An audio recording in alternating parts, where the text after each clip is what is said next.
إن الحمد لله نحمده ونستعينه ونستغفره ونعوذ بالله من شرور أنفسنا ومن سيئات أعمالنا من يهده الله فلا مضل له ومن يضلله فلا هادي له أشهد أن لا إله إلا الله وحده لا شريك له وأشهد أن محمدا عبده ورسوله يا أيها الذين آمنوا اتقوا الله حق تقاته ولا تموتن إلا وأنتم مسلمون يا أيها الناس اتقوا ربكم الذي خلقكم من نفس واحدة وخلق منها زوجها وبث منهما رجالا كثيرا ونساء واتقوا الله الذي تساءلون به والأرحام إن الله كان عليكم رقيبا يا أيها الذين آمنوا اتقوا الله وقولوا قولا سديدا يصلح لكم أعمالكم ويغفر لكم ذنوبكم ومن يطع الله ورسوله فقد فاز فوزا عظيما أما بعد فإن أصدق الحديث كلام الله وخير الهدي هدي محمد صلى الله عليه وسلم وشر الأمور محدثاتها وكل محدثة بدعة وكل بدعة ضلالة وكل ضلالة في النار. Ma'asyiral muslimin rahimani wa rahimakumullah. Di dalam agama Islam begitu banyak ibadah yang Allah Subhanahu wa taala memerintahkan kita agar kita mengerjakannya. Yang dimana dengan ibadah itu Allah Subhanahu wa taala memberikan ganjaran berupa pahala yang kelak akan menjadi bekal kita pada saat kita menghadap Allah Subhanahu wa taala. Dan di antara banyak ibadah tersebut ada sebuah ibadah yang Allah Subhanahu wa taala memerintahkan kita untuk kita mengamalkannya, untuk kita mengerjakannya, yaitu ibadah bersyukur kepada Allah Subhanahu wa taala. Mungkin kita hanya mengetahui bahwasanya ibadah itu hanya solat, zakat, berpuasa, kemudian haji, berkurban, berumrah dan yang lainnya. Namun ada sebuah ibadah yang Allah taala memerintahkan kepada kita, yaitu agar kita senantiasa bersyukur kepada Allah Subhanahu wa taala. Banyak sekali ayat-ayat yang memerintahkan kita sebagai seorang muslim, sebagai seorang muslimah agar kita memperbanyak rasa syukur pada Allah Subhanahu wa taala. Di antara ayat yang Allah taala perintahkan, fadhkuruni adzkurkum washkuruni wala takfurun. Kata Allah taala mengatakan, ingatlah diriku maka aku akan mengingat kepada kalian, dan bersyukurlah kalian kepada diriku, sesungguhnya janganlah kalian berbuat kufur kepada siapa, kepada diriku. Maka dari ayat ini kita telah mengetahui bahwasanya syukur itu adalah sebuah hal yang Allah taala perintahkan agar kita senantiasa mengerjakannya. Apa makna syukur yang dijelaskan oleh para ulama? Para ulama mereka di dalam kitab-kitab mereka, di dalam pembahasan-pembahasan mereka banyak sekali memberitahukan, menuliskan tentang definisi dari kata syukur. Syukur maknanya yaitu sebagaimana Al-Imam Ibnu Qayyim rahimahullah taala berkata, zuhuru athari ni'matillahi ala lisani 'abdi thana'an wa i'tirafan, yaitu menunjukkan nikmat Allah taala kepada dirinya dengan apa? Dengan lisannya. Bagaimana caranya? Thana'an wa i'tirafan, yaitu memuji Allah Subhanahu wa taala dan mengakui nikmat itu datang dari Allah Subhanahu wa taala. Wa ala qalbihi syuhudan wa mahabbatan. Lalu syukur itu mengakui nikmat Allah Subhanahu wa taala dengan apa? Dengan hatinya, dengan cinta kepada Allah Subhanahu wa taala. Wa ala jawarihi inqiyadan wa ta'atan. Dan syukur itu ialah menunjukkan nikmat Allah Subhanahu wa taala dengan apa? Dengan anggota badannya. Bagaimana dia? Dengan menjalankan kepatuhan dan ketaatan kepada Allah Subhanahu wa taala. Maka kata para ulama, syukur ini di antara ibadah yang menggabungkan tiga hal, yaitu ibadah lisan, ibadah anggota hati, dan juga apa? Ibadah anggota badan. Ibadah lisan bagaimana? Tatkala seseorang mendapatkan nikmat dari Allah Subhanahu wa taala, hendaknya dia memperbanyak rasa syukur pada Allah Subhanahu wa taala. Hendaknya dia memuji Allah Subhanahu wa taala. Paling rendah kita mengatakan alhamdulillah, segala puji bagi Allah Subhanahu wa taala. Lalu yang kedua, syukur itu juga diungkapkan dengan apa? Dengan diakui dalam hati kita. Jangan sampai nikmat-nikmat yang ada ini kita sandarkan dengan kemampuan kita, kita sandarkan dengan kecerdasan kita, kita sandarkan dengan kehebatan sebuah alat. Tidak, semua ini datang dari Allah Subhanahu wa taala. Dan yang ketiga yaitu apa? Syukur itu ditunjukkan dengan apa? Dengan kita menjalankan ketaatan kepada Allah Subhanahu wa taala. Ikhwani fid din, azallahu wa iyyakum. Syukur ini juga di antara nama-nama Allah Subhanahu wa taala. Dalam banyak ayat Allah mengatakan innallaha ghafurun syakur. Sesungguhnya Allah Subhanahu wa taala adalah zat yang Maha Pengampun lagi Maha Asy-Syakur. Apa makna Asy-Syakur? Yaitu seorang hamba beramal dengan amal yang sedikit, tetapi Allah Subhanahu wa taala membalas dengan balasan yang besar, memberikan ganjaran terbaik dengan ganjaran yang paling besar. Apa contohnya? Tatkala seseorang berpuasa 30 hari atau 29 hari di bulan Ramadan, kemudian mereka mengikutkan puasa ini dengan apa? Puasa Syawal. Apa kata Nabi SAW mengatakan, man shoma Ramadana, barang siapa yang berpuasa Ramadan, thumma atba'ahu sittan min Syawal, kemudian dia ikutkan 30 hari tadi dengan apa? Puasa 6 hari di bulan Syawal, kana kasiyamid dar, maka seakan-akan orang itu berpuasa selama setahun penuh. Bayangkan, kita berpuasa mungkin 36 hari, tetapi Allah Ta'ala bayangkan berikan ganjaran seperti apa? Seperti orang yang berpuasa selama setahun penuh. Maka inilah mana itu nama asy-syakur. Rasa syukur juga atau syukur ini merupakan sifat dari para nabi alaihi wassalatu wassalam. Siapa di antaranya? Nabi kita Muhammad sallallahu alaihi wasallam. Nabi kita Muhammad sallallahu alaihi wasallam adalah hamba yang paling bersyukur kepada Allah Subhanahu wa taala. Lihatlah, tatkala Nabi sallallahu alaihi wasallam telah diberikan banyak nikmat.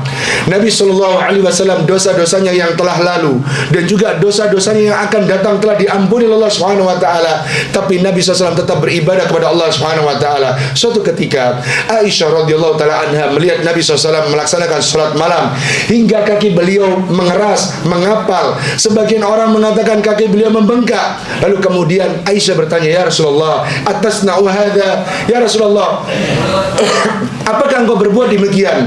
Wa qad ghufira laka min dambika ma ta'akhkhara wa ma taqaddama.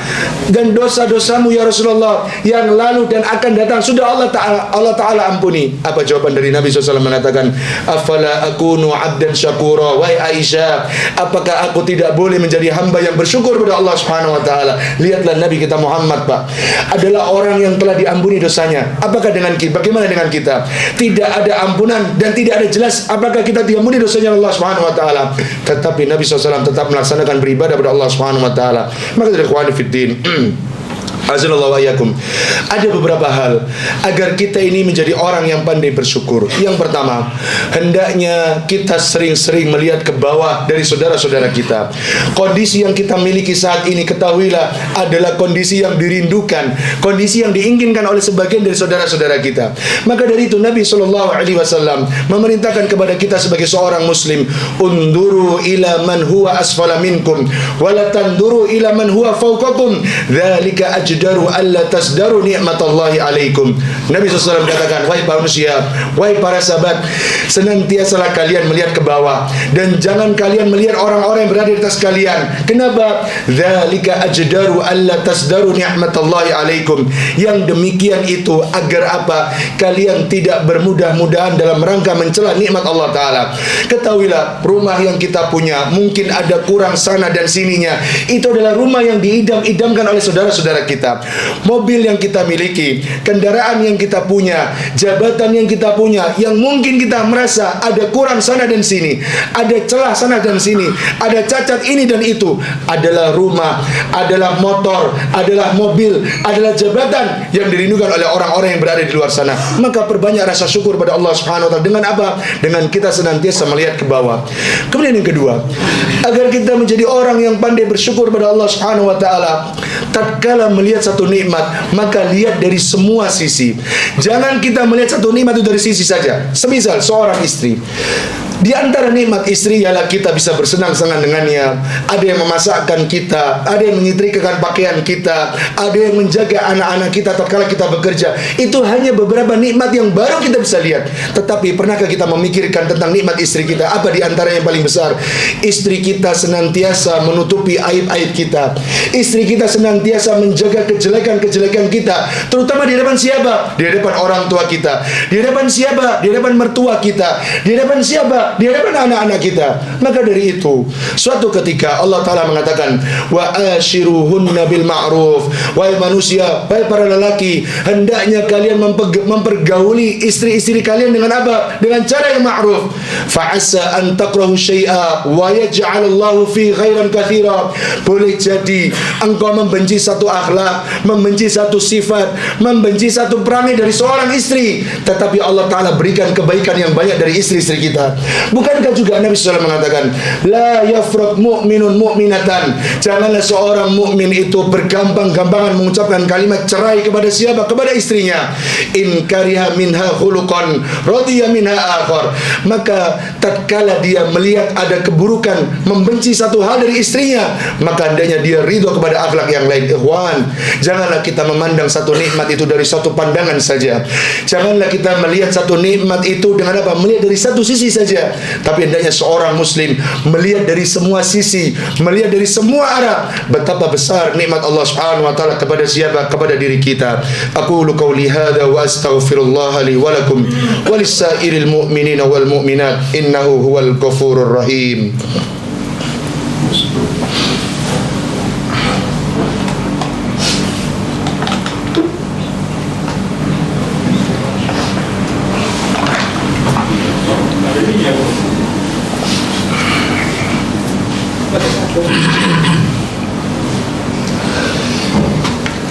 Alhamdulillah hamdan katsiran tayyiban mubarakan fihi kama yuhibbu rabbuna wa yarda. Asyhadu an la ilaha illallah wahdahu la syarika lah wa asyhadu anna Muhammadan abduhu wa rasuluh. Ma'asyiral muslimin rahimani wa rahimakumullah. Lalu bagaimana agar kita pandai bersyukur kepada Allah Subhanahu wa taala? Ketahuilah, nikmat yang telah Allah Ta'ala berikan pada hari ini semuanya akan dimintai pertanggungjawaban Allah Subhanahu wa ta'ala. Janganlah kita merasa bahwasanya nikmat yang ada pada hari ini akan membuat kita masuk surganya Allah Subhanahu wa ta'ala. Bahkan mungkin nikmat-nikmat yang telah ada pada kita pada hari ini akan membuat kita repot nanti pada hari kiamat. Contoh, nikmat handphone saja. Betapa banyak orang lalai dari ketaatan kepada Allah Subhanahu wa taala gara-gara handphone. Betapa banyak orang-orang di luar sana berselingkuh gara-gara handphone. Betapa banyak orang-orang di luar sana melakukan kejahatan-kejahatan dari mana? Dari handphone mereka. Maka satu nikmat ini saja sudah bisa membuat repot kita pada hari kiamat. Lantas apakah kita masih pantas untuk apa? Meminta banyak nikmat dari Allah Subhanahu wa taala? Tidakkah kita mengingat firman Allah Ta'ala ketika Allah Ta'ala berfirman, "Tsumma latus'alunna yawma idzin 'anil na'im." Kalian wahai manusia akan benar-benar dimintai pertanggungjawaban Allah Subhanahu wa taala atas apa? Atas nikmat yang telah Allah Ta'ala berikan. Maka dari ikhwani fiddin, hazalallahu wa iyyakum, perbanyaklah rasa syukur pada Allah Subhanahu wa taala atas nikmat yang kita miliki. Perbanyaklah memuji Allah Subhanahu wa taala atas nikmat-nikmat yang telah ada. Janganlah kita menjadi orang-orang yang kufur pada perintah Allah Subhanahu wa taala. Bukankah kata Allah Ta'ala mengatakan, wa in ta'uddu ni'matallahi la tuhsuha. Wahai manusia, seandainya kalian berusaha untuk menghitung nikmat Allah Ta'ala, kalian tidak akan pernah bisa menghitung nikmat-nikmat tersebut. Mulai dari ujung rambut hingga ujung kaki, lalu yang melekat pada diri kita, lalu yang berada di sekitar kita, itu nikmat Allah Ta'ala yang sangat besar.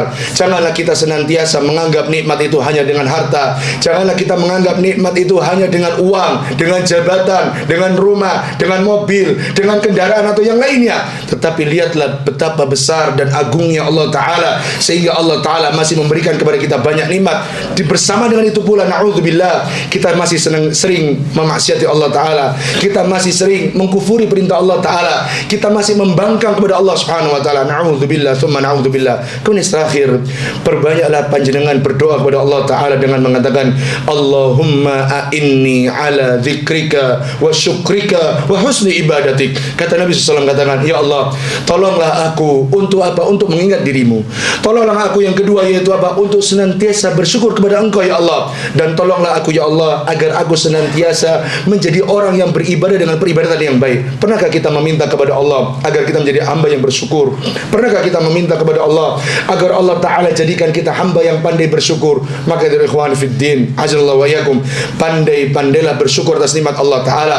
Pandai-pandailah banyak-banyak bersyukurlah kepada siapa? Kepada Allah Subhanahu wa ta'ala atas nikmat yang telah Allah Ta'ala berikan kepada kita.